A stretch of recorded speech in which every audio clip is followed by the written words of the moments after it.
Association L214 et l'eurodéputé qui doit accéder au lieu. Attendez. Je m'appelle Bérénice, je suis enquêtrice à L214. Avec les associations Ice on Animals et Ethical Farming Ireland, nous avons suivi des veaux nourrissons d'Irlande aux Pays-Bas pendant 2 jours et demi. Je vous raconte.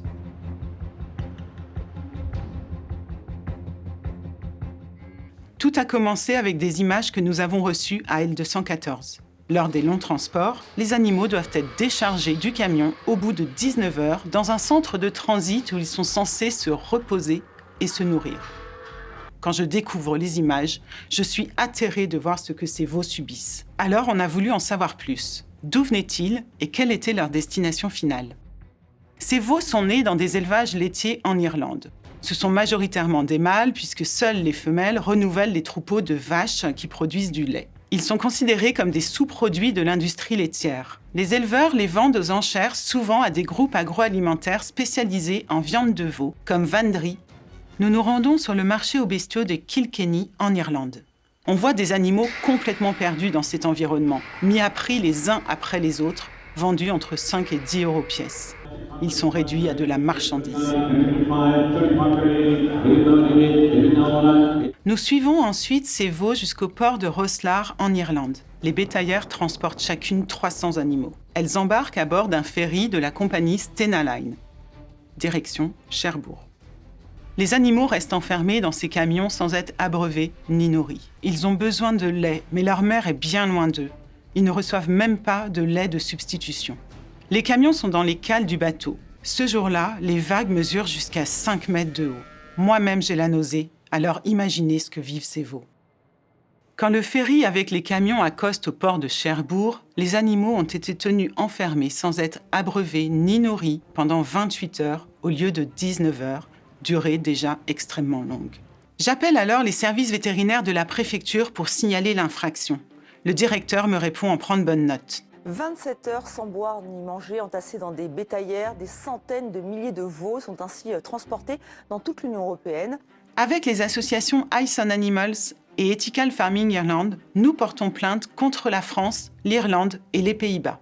Parce que cela relève du droit européen, nous sommes rejoints par 2 eurodéputés, Caroline Rouse et Anya Askamp. Avec elles, nous suivons les bétaillères jusqu'au centre de transit d'où proviennent les images insoutenables pour tenter une visite inopinée. On entend les veaux meugler en permanence, ils ont faim et sont épuisés par ce trajet. Le voyage s'arrête là pour certains.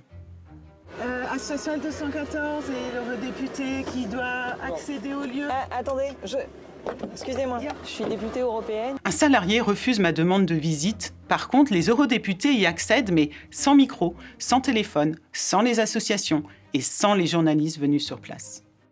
Il n'est pas normal que ce soit des eurodéputés qui se déplacent pour voir un petit peu ce qui se passe. Heureusement qu'on a les ONG, les lanceurs d'alerte qui nous font remonter ces images et on en a besoin. Donc à un moment donné, cette législation, il faut la changer. C'est absolument pas possible de faire subir ça à ces animaux. Dès le lendemain à 5 heures, nous nous postons devant le centre de transit pour suivre les bétaillères jusqu'à leur destination finale, les Pays-Bas. On attend des heures et des heures. Les camions ne partent pas.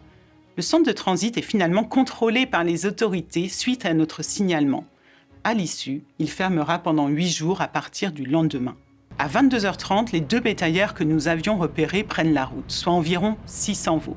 On arrive à maintenir la filature malgré les tentatives des chauffeurs pour nous perdre. Dans la nuit, ils s'arrêtent. On en profite pour filmer les veaux dans les camions. Je croise le regard de l'un d'entre eux. On se fixe de longues minutes. Sa fragilité et sa terreur m'ont rappelé ces images de veaux à l'abattoir que j'ai vues lorsque j'avais 12 ans. Des images qui m'ont permis de faire le lien entre le steak que je mangeais et l'animal qui avait été tué pour ça. Le chauffeur se met à klaxonner. Il ne veut pas nous voir ici. Il reprend la route, nous aussi. 500 km plus tard, nous arrivons sur l'élevage où ces veaux seront engraissés dans un bâtiment clos, sans accès à l'extérieur pendant environ 6 mois, pour finir en barquette dans les rayons de nos supermarchés.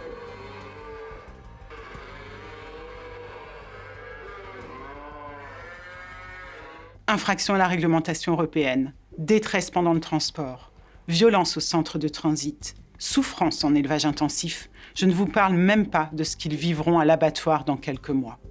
Ce qui m'a aidée pendant cette enquête, c'est de me dire que le sort de ce veau désemparé ne restera pas dans l'indifférence. Pour lui, partagez mon témoignage.